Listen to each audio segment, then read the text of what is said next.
अखिलेश और राहुल एक ही साइकिल के दो पहिए हैं। चाहे वह राहुल गांधी हो, चाहे उसके साथ जितने भी नेता हों या उनके अध्यक्ष हों, परिवारवाद वो नहीं चाहते कि किसी भी तरह सनातन धर्म ऊपर बढ़े, आगे बढ़े। सनातन धर्म का अनादर करना इनका एक सोच बन गई है। अगर आप भारत की अच्छाई नहीं कर सकते या उसकी तरक्की के बारे में व्याख्या नहीं कर सकते, ठीक है, मोदी से आपकी वो है, कोई समझौता नहीं है आपका, तो इसका ना भारत के जितने भी 144 करोड़ हैं वो सब आपके लिए दुश्मन है क्या? एक बार तो सोनिया गांधी कहती है अपने उसमें बैठक में कहती है, राहुल राजनीति ठीक नहीं है, जहर है, ये जहर है, आप राजनीति में मत आइए। और एक जगह में उसको अध्यक्ष बनाती है, जिसका विरोध भी करते हैं पार्टी के। नमस्कार, आप देख रहे हैं सौगंध टीवी में आपके साथ शिवम चौबे। उत्तर प्रदेश की राजनीति में इस समय गर्मा गर्मी का माहौल है। एक तरफ अखिलेश यादव हैं जो कि योगी पर निशाना साधते हैं, बदले में योगी भी जवाब देते हैं। अब बुलडोज़र बाबा के जो उपचुनाव होने वाले उत्तर प्रदेश में, वो कहीं ना कहीं टारगेट हो रहा है। यूपी के चुनाव में बहुत गहरा असर उसका पड़ रहा है। एक तरफ अखिलेश पूरा जोर लगा रहे हैं, अवधेश जो कि फैज़ाबाद की सीट से सांसद बने हैं वो भी जोर लगा रहे हैं, और दूसरी तरफ योगी बाबा इस बार तैयारी कर रहे हैं कि उपचुनाव में अच्छा परफॉर्म करना है। कहीं ना कहीं इसको इस तरीके से देखा जा रहा है कि उपचुनाव में जो बाजी मारेगा अगला मुख्यमंत्री वही बनेगा। किसका पलड़ा भारी नज़र आ रहा है? कि अखिलेश जिस तरीके से लोकसभा चुनाव में अच्छा करके दिखाया है, क्या विधानसभा में वैसा दिखाएंगे? देखिए, अखिलेश जी एक पढ़ा लिखा व्यक्ति है और उनकी हिस्ट्री अगर मैं जाऊंगा तो थोड़ा सा लंबा हो जाएगा। आपका सवाल, मैं हिस्ट्री पे नहीं जाऊंगा। उनके जो अपने बाप का आदर नहीं कर सका, अपने चाचा का आदर नहीं कर सका, पढ़ा लिखा कितना भी तो बेकार है, जीरो हमारे लिए तो शून्य है। पर योगी है एक कर्मठ, ज़मीन से जुड़ा हुआ व्यक्ति है और धर्म और संस्कृति का जानकार है, और उनको एक्सपीरियंस इससे अच्छा है कि लोकसभा में कई बार रहे हैं योगी जी। मैं ये कहना चाहता हूँ, ये खींचाखींची कब से हुई है? जब से इन्होंने कांग्रेस का जो सपूत है, सपूत कहूँगा मैं उसे, राहुल गांधी और अखिलेश ने आपस में मिलकर चुनाव की वहाँ पर डोर संभाली और एक संविधान की प्रीति लेके वहाँ लोगों को भ्रमित किया कि देखो ये संविधान है, इसको ख़त्म कर देंगे मोदी जी, और जब संविधान ख़त्म हो जाएगा तो आपका आरक्षण ख़त्म हो जाएगा। असल में यूपी एक इतना बड़ा स्टेट है, उसमें कई ज़िले और डिस्ट्रिक्ट उसमें आते हैं, तो वहाँ के कई लोग गरीब हैं। गरीब क्या, किसान लोग हैं, ज़्यादातर मजदूर लोग हैं। वो लोग सीधी सी बात जानते हैं कि अगर ये व्यक्ति कुछ कह रहा है तो हो सकता है इसमें सच्चाई हो, और वो प्रीति दिखा के लोगों को भ्रमित करके एक फार्म दे के कि 8,000 मिलेंगे, वो खटाखट जो भी था इनका डायलॉग, वो इतना भ्रमित कर दिया था। आपको पता है, हमारे भारतवर्ष में जब से फ्री का सिस्टम चला तो कई लोग इसके लालच में आ जाते हैं। जब लोग लालच में आते हैं तो क्या होता है? नुकसान होता है ना, चाहे किसी का हो, चाहे हमारे टैक्स का नुकसान हो या किसी उसका नुकसान हो। तो मैं ये बताना चाहता हूँ आपको, अखिलेश जी ने एक नस पकड़ी है। जो योगी जी की सरकार में लोग हैं, उनको इधर से उधर एक बीज डाला है फूट डालने की। अच्छा, अखिलेश यादव के ऊपर कहीं ना कहीं योगी आदित्यनाथ ये सवाल खड़े कर रहे हैं कि किसी से बचना आसान है पर सपा के गुंडों से बचना आसान नहीं है। क्या लगता है समाजवादी पार्टी के जो भी नेता हैं या कार्यकर्ता हैं, क्या इस समय भी सक्रिय रूप से इस गैर कानूनी गतिविधियों में उनका इन्वॉल्वमेंट है? देखिए, ऐसा है, यूपी एक समुद्र बन चुका था, एक समंदर बन गया था अपराध का। उसमें कोई भी सुरक्षित नहीं था, चाहे वो महिलाएं हों, लड़कियां हों, चाहे कॉलेज स्कूल के स्टूडेंट्स हों, चाहे प्रॉपर्टी डीलर्स हों, चाहे खेती के किसान मजदूर हों, कि उनका काम यही था कि उन पर जोर डालो और किसी भी तरह उनकी संपत्ति हड़पो और महिलाओं का अनादर करो, लड़कियों का पे ऊपर बलात्कार करो। देखो ना अभी करंट क्या हुआ, लोकसभा की सीट जीतने के बाद भी उनके स्टेट में जो उन्हीं के नेताओं ने ऐसा कुक्रम किए, उसके ऊपर इनका मुंह नहीं खुला। ऊपर कह दिया डीएनए, फिर कहते डीएनए की परिभाषा बदल दी है। तो कहने का मतलब ये है कि ये अब उसके फादर तो रहे नहीं, वो भी इंदिरा गांधी की उसके चाटुकारिता थे, रक्षा मंत्री थे अपने टाइम पे, ये है ना, और उसके बाद मुख्यमंत्री बने। अब जो समुदाय, अखिलेश का जो पूरा परिवार है, समुदाय है, जो भी उनके लोग हैं जुड़े या कांग्रेस के, चाहे वह राहुल गांधी हो, चाहे उसके साथ जितने भी नेता हों या उनके अध्यक्ष हों, परिवारवाद वो नहीं चाहते कि किसी भी तरह सनातन धर्म ऊपर बढ़े, आगे बढ़े। सनातन धर्म का अनादर करना इनका एक सोच बन गई है कि सनातन धर्म वालों को ये इज्जत ही नहीं देते, ये व्यक्ति नहीं समझते, उनको एक कट्टरवादिता समझते हैं, जिसका उदाहरण राहुल ने लोकसभा में भी दिया। तो मेरा कहने का मकसद है, अखिलेश और राहुल एक ही साइकिल के दो पहिए हैं। थोड़ा सा बरकरा दिया इन्होंने, और लोग गए भी थे कि लाओ भी हमने फार्म भरा था, हम दीजिए 8-8 हज़ार रुपये जो है आपने वादा किया था, कहाँ गए वो वादा। हिमाचल में इनकी सरकार होते हुए ये नहीं दे पा रहे, सैलरी तक नहीं दे पा रही वहाँ का सुक्कू सरकार। तमिलनाडु में हाल देख रहे हैं अब क्या हो रहा है, मंदिरों के अंदर कैसा हाल हो रहा है, उनका खा रहा है। तो मेरा कहने का मतलब ये जातिवाद में बांटने वाले और कांग्रेस परिवारवाद अंग्रेज़ों की तरह फूट डालो और राज करो, उनकी ये सोच रहती है कि फूट डालो राज करो। एक बार तो सोनिया कहती है अपने उसमें बैठक में कहती है, राहुल राजनीति ठीक नहीं है, एक जहर है, ये जहर है, आप राजनीति में मत आइए। और एक जगह में उसको अध्यक्ष बनाती है जिसका विरोध भी करते हैं उनके पार्टी के। ऐसी बात नहीं, कांग्रेस में अच्छे लोग भी हैं, पढ़े लिखे भी लोग हैं, इससे ज़्यादा एक्सपीरियंस भी हैं, पर क्या है पर जो परिवारवाद है उसको रखना कि इनके पास धन इतना है, इतना धन इन्होंने इतने साल से कमाया है। जवाहरलाल नेहरू भी भ्रष्टाचारी व्यक्ति के रूप में रहा है, आपको मैं बताऊं, इंदिरा गांधी भ्रष्टाचारी के रूप में गिनती आई है उनकी, उसके बाद राजीव गांधी भी उस चक्कर उसमें भी आए हैं ये लोग। और उसके बाद जो राहुल गांधी है, चाइना से जाके फंडिंग लेने के चक्कर में, राजीव गांधी फंड से पैसा लेने के चक्कर में, क्यों तारीफ़ करते हैं चाइना का। अपने देश के व्यक्ति हो तुम, यहाँ से मान और सम्मान मिला आपके परिवार को, वनवास को, कहते हैं हमारे शहीद हुए थे। ये तो साफ है, जैसा बोओगे वैसे काटोगे। तो कहने का मतलब तुम जाके विदेशों में भारत की निंदा करोगे। अगर आप भारत की अच्छाई नहीं कर सकते या उसकी तरक्की के बारे में व्याख्या नहीं कर सकते, ठीक है मोदी से आपकी वो है, कोई समझौता नहीं है आपका, तो इसका ना भारत के जितने भी 144 करोड़ हैं सब आपके लिए दुश्मन है क्या। पाकिस्तान तुम्हारा समर्थन करता है, क्यों करता है। आज जो कश्मीर में चुनाव होने वाले हैं उसके अंदर मुफ्ती और वो अब्दुल क्यों इनके साथ हैं। इनके टाइम पे जब शासक था, इनका शासन था, वो मुख्यमंत्री थे, इन्होंने वहाँ की गरीब जनता को, खासकर कश्मीरियों को बहुत लूटा है, अत्याचार किया है और गरीबों पे अत्याचार किया है। और जो संगठन थे, अलगवादी संगठन, आतंकवादी संगठन, उनके साथ इनका समझौता रहा है। ये फंडिंग क्या करते थे, कांग्रेस के द्वारा ये फंडिंग लेते थे, यहाँ से फंडिंग वहाँ देते थे, अपना भी खाते थे, उनको भी खिलाते थे। तो नहीं तो अदरवाइज़ एक चीज़ बताइए, आतंकवादी किसी के हुए हैं कभी? आतंकवादी कभी किसी के नहीं होते हैं, ये याद रखिए। इन्होंने क्या करा कि इन्होंने जाके वहाँ पर जाके, अब फंडिंग बंद हो गई ना, खाना कमाना बंद हो गया, तो अब ये शोर मचा रहे हैं। फिर अब चुनाव 10 साल बाद हो रहे हैं, देखो क्या रिजल्ट आता है। तो जनता पब्लिक के ऊपर है, 370 का ज़्यादा मुद्दा उठ रहा है, 35 का उठ रहा है, पर मुझे पता है जनता ज़्यादा % खुश है कि वहाँ शांति है। हमारी सेनाएं हैं जो अपनी जान दे के भी उनकी रक्षा कर रही है, आज भी उन पर हमला हो रहा है। तो मैं ये कहना चाहता हूँ आपको, अखिलेश जी हैं जिनके ऊपर कारसेवकों के ऊपर गोली चलाई जाती है, जो राम मंदिर नहीं जाते हैं, मना करते हैं राम मंदिर जाऊँगा, पहले अपने मंदिर पर जाऊँगा।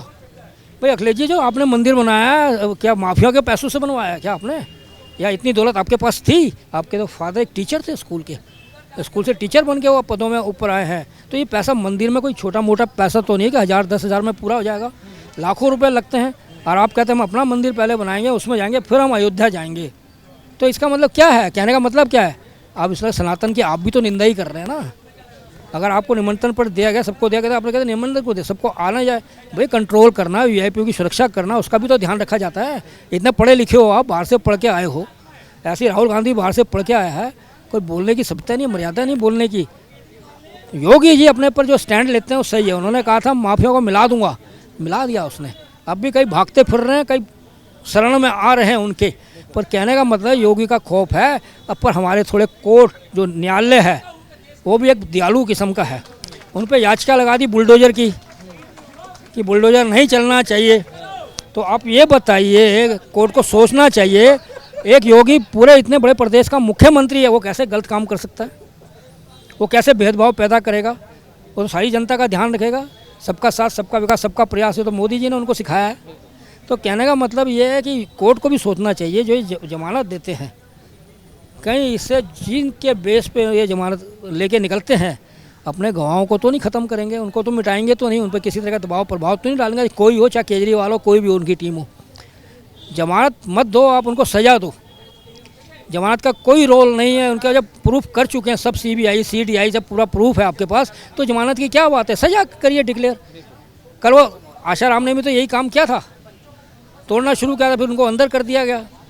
पर मैं ये उधर एग्जाम पे नहीं जाऊँगा। पर आपका योगी का सवाल और अखिलेश का है, देखिए अखिलेश एक आंख नहीं भाते योगी को, आपके सामने कह रहा हूँ मैं, कि उसके अच्छे कामों को सपा पार्टी नहीं करती। और सपा में अब भी कुछ ऐसे शैतान कह रहा हूँ मैं, यानी आपराधिक माले के लोग हैं जो अभी सुधरे नहीं हैं। योगी ने तो क्लियर कहा है, मैं बहनों की और महिलाओं की सुरक्षा करूंगा, अगर किसी ने करा तो अगले चौक में पुलिस मिलेगी उनको। तो एक चीज़, कोई मुख्यमंत्री ने आज तक ऐसे बयान दिए हैं कभी स्टेट पे? पर कोर्ट ने जो एक दो फैसले लिए हैं, ठीक है, उन्होंने अपने सोच के अच्छा ले होंगे, पर हमारे सोच या आम जनता के सोच में कोई ठीक नहीं है। ठीक इसलिए नहीं है, नेम प्लेट में क्या है, हिंदू मुस्लिम सिख ईसाई सबके लिए नेम प्लेट लगाने का था को उसमें कावड़ के टाइम पे लगना चाहिए था, उसको हटाने का। एक मिनट यार, बोलो मत, बीच में पड़े, बोल लेना आप आगे, मैं चला जाऊँगा। मैं कहने का ये मतलब कह रहा हूँ कि कानून तो सबके लिए था, वो उसे मालूम चलता था कौन क्या है कैसा नहीं है। अभी क्या हुआ, कितने गाय का मीट पकड़ा गया, वहाँ पर पकड़ा गया, मांस पकड़ा गया, खिलाया करते थे, भ्रष्ट किया करते थे। कर्नाटक में क्या, प्रसाद के अंदर मिलावट मिला गया, ये करना कराने का है।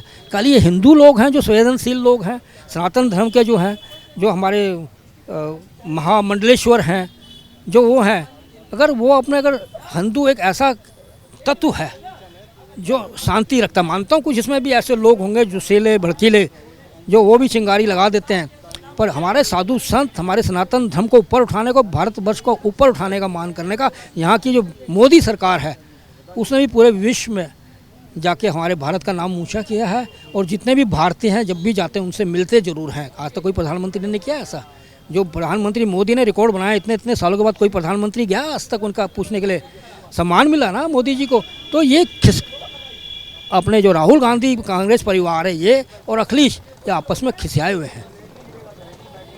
राहुल गांधी अखिलेश का फ़ायदा उठाना चाहता है और अखिलेश सोचता मैं राहुल गांधी का फ़ायदा उठा रहा हूँ। मुझे की बात तो ये है, पर शातिर कौन है? अखिलेश नहीं है, राहुल है। परिवार, गांधीवाद परिवार जो ये है, ये देखना आप कुछ टाइम के बाद, जो अखिलेश अपने चाचा जी को इतना सम्मान नहीं दे सके, पूर्वज पिता को नहीं दे सके, राहुल अपने कभी दादा पर दादा कभी उसमें जाके उन्होंने कोई प्रार्थना नहीं करी उनको, या जो भी कहते हैं उनके उसमें, है ना, उन्होंने कभी उनको सम्मान नहीं दिया। और हमारे देश की जनता का इतना अनादर करते हैं, धर्म का इतना अनादर करते हैं, क्या जनता माफ़ करेगी इनको? यूपी में जो इन्होंने कार्ड खेला, अब ये कहीं नहीं खेल पाएंगे, और यूपी के अलावा इनकी कोई सरकार नहीं है। वहीं पर इनको 10 सीटें 15 सीटें कौन आएगा विधानसभा में? अगले विधानसभा चुनाव होते हैं जब यूपी में, किसकी सरकार बनते हुए दिखाई देगी? देखिए, मैं आपको बताना चाहता हूँ, मैंने अभी आपको बोला है कि वो तो अपराध अब ख़त्म हो गया। जो अपराध से एक ही पक्ष को जितवाते थे, वोट डलवाते थे, चाहे किसी भी जाति धर्म के हों, वो बहुत कम हो गया है। पर अब भी कुछ लोग ऐसे हैं जो फ्री के माल के लिए, लालच के लिए अब भी भटक रहे हैं। अपने लालच के लिए ये लोग किसी भी हद तक जा सकते हैं। तो मैं कहना चाहता हूँ, अगर इन्होंने सबक सीखा होगी वहाँ की जनता ने, एक एग्जांपल दे दूँ आपको अगर कहें तो। बिल्कुल। देखिए अयोध्या की क्या हालत थी, कहाँ पर राम विराजमान थे, और जब उनको अच्छी जगह, अच्छा सौंदर्यपन में लाया गया, वहाँ पर सौंदर्यकरण किया गया, जब वहाँ का अयोध्या का बनाया गया, लाखों करोड़ रुपया लगा है, पब्लिक के पैसे हैं, जिससे विदेशक पर्यटक आएँ, वहाँ के लोगों को रोज़गार मिले। क्या उनकी बुद्धि नहीं थी वहाँ के लोगों की? पर क्या वो लालच के भ्रमित में आ गए और उन्होंने ये नहीं देखा कि आज जो हमारा अयोध्या चमक रहा है और कीमत बार बढ़ी है उसकी, आज हमारे अयोध्या की इज्जत हो रही है। ये जो कभी कोई प्रोग्राम कभी अयोध्या में ऐसे हुए नहीं थे, बढ़िया सुंदर प्रोग्राम, वो आज तक कभी किसी ने, चाहे अखिलेश मुख्यमंत्री हो, चाहे मुलायम सिंह मुख्यमंत्री हो, या मायावती रही हो वहाँ पर, क्या उन्होंने ऐसे प्रोग्राम किए थे? कभी नदियों को साफ किया था? मोदी को जो भी विदेशों से मिलता है पुरस्कार, वो उनको सेल लगा देते हैं, और सेल लगा के जो आमदनी होती है वो गंगा नमो में लगाते हैं। कोई है ऐसा प्रधानमंत्री कोई देश का? मैं आपको फिर कहना चाहता हूँ, ऐसा प्रधानमंत्री इस देश को, ठीक है जनता बेवफा हो जाए, बेवफाई कर अपनी करनी वैसे भरनी। क्यों हमारा देश गुलाम रहा? पहले मुगलों का गुलाम रहा, फिर अंग्रेज़ों का गुलाम रहा। क्यों रहा? इसी वजह से रहा कि आपस में फूट डालो और राज करो, लालच लो और छुपा दो। और कभी इन लोगों ने, अंग्रेज़ों ने और मुगल के, उन्होंने गद्दार के लोग जो गद्दारी करते थे उनको माफ़ नहीं किया। उनको लालच तो दिया पर माफ़ नहीं किया, सूली में चढ़ा दिया, गर्दनें कटवा दी। तो ये भी सबक सीखना चाहिए हमारे देश के लोगों के, हमारी एकता में, हिंदू धर्म की एकता में, हर समाज के धर्म में एकता में। भारत की एक शान है, भारत एक ताकतवर है। विदेश भी हमसे घबराएगा, डरेगा कि देखिए इन पे अगर आपस में आप ऐसे काम करोगे, लड़ोगे, जैसे अभी आपने, छोटा सा एग्जांपल दे रहा हूँ, अभी आपने उसके ऊपर पत्थरबाजी करी जगह जगह, एक ही समुदाय के कुछ असामाजिक तत्वों ने करी। कोई बोलने आया ऊपर, अवैसी बोलने आया, कोई कांग्रेस बोला, कोई एनडीए की सरकार बोला, केजरीवाल, कोई भी नहीं उनकी निंदा नहीं करी कि आप गणेश विसर्जन में क्यों पत्थरबाजी कर रहे हैं आप? किस लिए आप चला रहे हैं, पत्थरबाजी कर रहे हैं धर्म के? अभी तो उसका था विक्रम जो अपना होता है निर्माता, मैं थोड़ा नाम बता रहा हूँ सर, आपको याद हो तो आप बता सकते हैं। विश्वकर्मा, याद आ गया। उसके उनमें भी इन्होंने पत्थर डाला। भाई क्या है इनका कसूर है, क्या बात है पत्थरबाजी? इतने पत्थर कहाँ से आते हैं, लोग कहाँ इकट्ठे करते हैं आप लोग? मैं आपके माध्यम से कहता हूँ, ऐसे कोई भी किसी भी धर्म जाति के लोग हों, मैं कहता हूँ मोदी सरकार, आपके जो हैं हमारे गृह मंत्री जी और जितने कैबिनेट मंत्री, एक ऐसा प्रस्ताव पास करें, अगर विपक्ष के लोगों के नेता इसके उनके लोग आते हैं, उनको भी नहीं बख्शा जाए, उनको भी कानूनी सजा हो, और जो ये काम करते हैं, ऐसा दुर्दांत काम करते हैं, इनको उम्र कैद या मौत की सज़ा दी जाए तो आस्ते आस्ते स्थिति पूरी हो जाएगी और संभल जाएगी, और किसी के भी जान माल धन का नुकसान नहीं होगा, और आगजनी से भी बच जाएंगे, और कोई किसी की हत्या नहीं कर पाएगा। जीवन, आदमी का जो जीवन है बहुत अमूल्य है, किसी भी जाति धर्म का हो। मैं यही कहना चाहता हूँ, सब धर्म का हम पालन करते हैं, इज्जत करते हैं, पर जिस धर्म के लोग मुँह बंद करके बैठ जाते हैं, जो नेता मुँह बंद करके बैठ जाते हैं, इस पक्ष में कुछ नहीं बोलते हैं, वो धिक्कार है उनके लिए। इतना ही कहना चाहता हूँ, धन्यवाद। तो जिस तरीके से आपने सुना, पूरी राजनीति के बारे में विश्लेषण किया गया और बताया गया किस तरीके से उत्तर प्रदेश की राजनीति में योगी हो, अखिलेश हो, राहुल गांधी हो, जिस तरीके से साथ मिलकर लोकसभा चुनाव लड़ा था, कहीं ना कहीं एक दूसरे का फ़ायदा उठाने के मकसद से, पर कहीं ना कहीं आएंगे तो योगी ही जैसे जनता बता रही है। अब आप क्या विचार रखते हैं, आप हमें कमेंट्स करके बताइए, और तमाम ऐसी खबरों के लिए बने रहे हमारे साथ, देखते रहे सौगंध टीवी।